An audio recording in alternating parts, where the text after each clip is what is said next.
ഞങ്ങളിന്ന് ചാലക്കുടിയിലെ മണിപ്പാർക്കിലേക്ക് പോയി. അവിടെ മിനുവിന് ഏറ്റവും ഇഷ്ടമുള്ളൊരു കാര്യമാണ് സ്കേറ്റിങ്. കുഞ്ഞുനാൾ മുതൽ സ്കേറ്റിങ് ഇങ്ങനെ യൂട്യൂബിലൊക്കെ കണ്ടും അതുപോലെ അങ്ങനെ ടി വിയിലൊക്കെ കണ്ട ആൾക്ക് ഭയങ്കര ഇഷ്ടമുള്ളൊരു കാര്യമായിരുന്നു. അങ്ങനെ ഞങ്ങളിന്ന് കഴിഞ്ഞ ബർത്ത്ഡേക്ക് ഞങ്ങൾ സ്കേറ്റിങ്ങിൻ്റെ ഷൂവും ഇതൊക്കെ മേടിച്ചിരുന്നു. പക്ഷേ യൂസ് ചെയ്തിട്ടുണ്ടായിരുന്നില്ല. അങ്ങനെ ഞങ്ങൾ മണിപ്പാർക്കിലേക്ക് പോയി.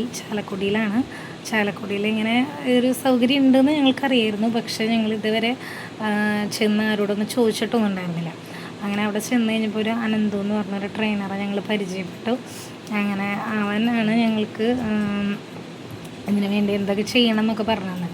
അപ്പോൾ ഫസ്റ്റ് തന്നെ ഒരു ചെറിയൊരു വാമപ്പ് പോലെ ചെയ്യാമെന്ന് പറഞ്ഞ് എക്സസൈസൊക്കെ കുഞ്ഞു എക്സസൈസൊക്കെ ചെയ്യിപ്പിച്ചു. അതൊക്കെ നന്നായിട്ട് ചെയ്യുന്നുണ്ടായിരുന്നു കേട്ടോ. ബാക്കി കുട്ടികൾ ചെയ്യുന്നതൊക്കെ അവൾ ഇതിൻ്റെ ഇടയിൽ അതൊക്കെയാണ് അവളുടെ ശ്രദ്ധ. അതൊക്കെ നോക്കുന്നുണ്ടായിരുന്നു. നല്ല രസമുള്ളൊരു ഈവനിങ് ആയിരുന്നു. അങ്ങനെ ഞങ്ങൾ ഇവളിതൊക്കെ ചെയ്തു. അത് കഴിഞ്ഞിട്ട് ഷൂവും ഇതൊക്കെ ഇടിച്ച് പതുക്കെ നടത്തിച്ചു. നടക്കുമ്പോഴൊക്കെ ഇടയ്ക്കൊക്കെ വീഴാൻ പോകുന്നൊക്കെ ഉണ്ടായിരുന്നു. പിന്നെ ബാലൻസ് ചിരീശ് അവൾ നടക്കുന്നുണ്ടായിരുന്നു കേട്ടോ.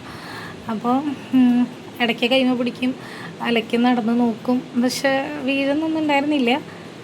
ഇടയ്ക്കൊക്കെ വീണു. എന്നാലും ഇങ്ങനെ എന്താ പറയുക, ആ ഒരു ബാലൻസിങ് സെറ്റാവണല്ലോ. അപ്പോൾ ഇപ്പോൾ അതിൽ ഷൂവിൽ 4 വീലിട്ടാണ് നമ്മൾ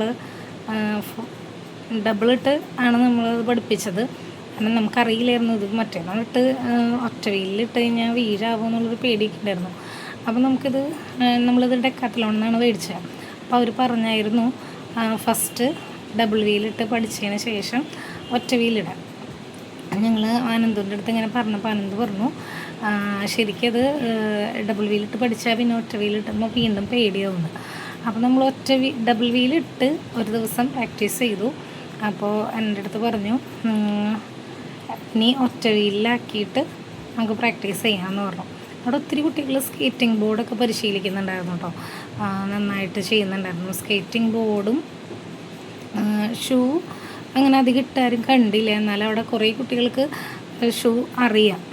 ഷൂവും ചെയ്യുന്ന കുട്ടികളാണ്. പിന്നെ ബോർഡ് ചെയ്യുന്നുണ്ട്. ബോർഡ് ഇങ്ങനെ ഒത്തിരി കുട്ടികൾ പഠിക്കുന്നുണ്ട്. പിന്നെ ഒത്തിരി സ്ഥലമുണ്ട് ഇങ്ങനെ പോകാനൊക്കെ ആയിട്ട്. അത് കാരണം കൊണ്ട് പിള്ളേരൊക്കെ കറങ്ങി എന്താ പറയുക, ഒത്തിരി ഒരു നൈറ്റിന് ഒരു ഈവനിങ്ങൊക്കെ പോകാനായിട്ടേ നല്ലൊരു പ്ലേസാണ്.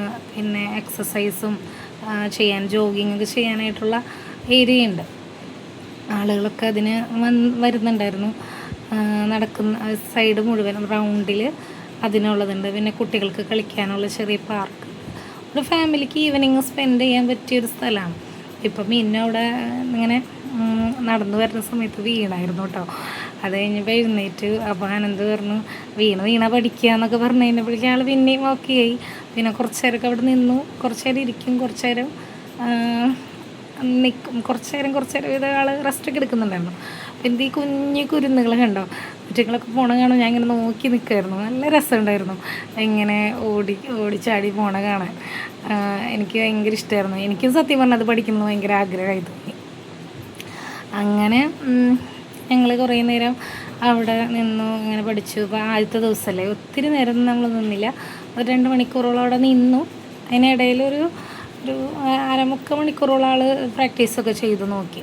അത് കഴിഞ്ഞ് പിന്നെ ജിമ്മുണ്ട് കേട്ടോ. അവിടെ ഓപ്പൺ ജിമ്മുണ്ട്. അവിടെ ആൾക്കാർ വന്ന് ജിമ്മിൽ ഇത് ചെയ്യുന്നുണ്ടായിരുന്നു. നമ്മൾ ഇതൊക്കെ കണ്ടു തിരിച്ചു പോന്നു. മിനുവിന് ഭയങ്കര സന്തോഷമുള്ളൊരു ദിവസമായിരുന്നു. അവൾ എന്നിട്ട് ഓരോ കാര്യങ്ങൾ കാണിച്ചു തരികയാണ്. മമ്മി ഇതവിടെയുണ്ട്, മമ്മി അതവിടെയുണ്ട്, മമ്മി നമുക്ക് അടുത്ത പ്രാവശ്യം വരുമ്പോൾ അത് ചെയ്യണം എന്നൊക്കെ പറഞ്ഞുകൊണ്ട്. പക്ഷേ നമുക്ക് ഒരു ദിവസം പോകാൻ പറ്റിയിട്ടുള്ളൂ. ഇനി അതിൻ്റെ വീലൊന്ന് ശരിയാക്കണം. അത് ശരിയാക്കിയിട്ട് വേണം നെക്സ്റ്റ് ഡേ പ്രാക്ടീസിന് പോകാനായിട്ട്. ഞാൻ ജസ്റ്റ് അനന്തിനോട് പറഞ്ഞു എനിക്ക് ലീവ് കിട്ടുന്നതനുസരിച്ചാണെങ്കിൽ അവളെ കൊണ്ടുവരാൻ പറ്റുള്ളൂ എന്നൊക്കെ പറഞ്ഞായിരുന്നു. പിന്നെ ഇപ്പോൾ മഴ തുടങ്ങിയിട്ടുണ്ട്. അപ്പം പിന്നെ നമുക്ക് എന്നാ പോകാൻ പറ്റാമെന്ന് അറിയില്ല. എന്നാലും ഒരു ചെറിയൊരു ബാലൻസിങ് ഒക്കെ ആയി. പിന്നെ അവിടെ ഇങ്ങനെ നിന്ന് കുറച്ച് സ്ഥലങ്ങളൊക്കെ നല്ല ഭംഗിയുള്ള സ്ഥലങ്ങളൊക്കെ ഉണ്ടായിരുന്നു. അവിടെയൊക്കെ നിന്നത് പ്ലാസ്റ്റിക്കിൻ്റെ ബോട്ടിൽ കൊണ്ടാണ് കേട്ടോ അത് ഉണ്ടാക്കിയിരിക്കുന്നത്.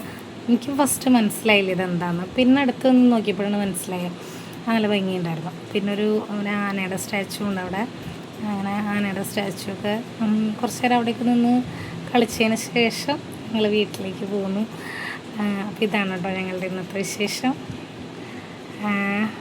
മിന്നും ഒരുപാട് ഹാപ്പി ആയിരുന്നു. പിന്നെ അവിടെ നിന്ന് കുറച്ച് ഫോട്ടോസൊക്കെ എടുത്തു കേട്ടോ.